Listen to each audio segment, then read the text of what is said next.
জামুগুৰিহাটৰ 4-লেনযুক্ত ৰাষ্ট্ৰীয় ঘাইপথত ভয়ংকৰ পথ দুৰ্ঘটনা অচিনাক্ত বাহনৰ খুন্দাত নিহত এজন শিশু মহিলাসহ আহত 2 নিহত ব্যক্তিজন পানপুৰৰ শিৱা মালদাস বুলি চিনাক্ত কৰা হৈছে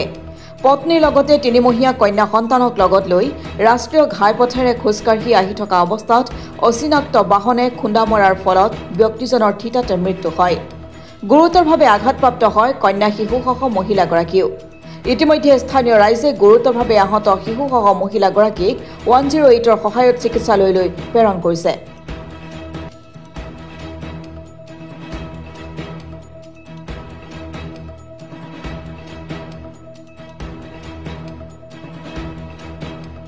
শুনিছো কথাটো এই অকণমান আগতে এখিতে এক্সিডেণ্ট এটা হৈছে আমি সদায় খোজকাঢ়ি পেলাই ঠিক ঘূৰি অহাৰ পাছতে শুনিছোঁ যে এজন কুঠাম ডেকা ল'ৰা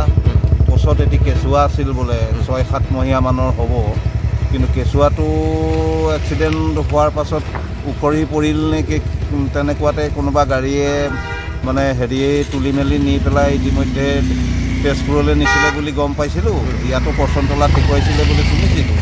কিন্তু এতিয়া লাহে লাহে গম পোৱা গৈছে হয়তো টুমুকিলৈ লৈ গৈছে কিন্তু ল'ৰাজনটো স্পট ডেড হয় বৰ বেছি বয়সৰ ল'ৰা নহয় হয় পানপুৰৰ বুলি শুনিছোঁ এতিয়া খাটাং তাৰে হ'ব বোধ কৰোঁ পুলিচ আহিছে পুলিচে আহি তেওঁলোকে চোৱা চিতা কৰিছে দাঙি পাৰি তেওঁলোকে 108ত আকৌ ডেড বডিটো লৈ গৈছে হয় সেয়াই আৰু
Bureau Report, Assam Today.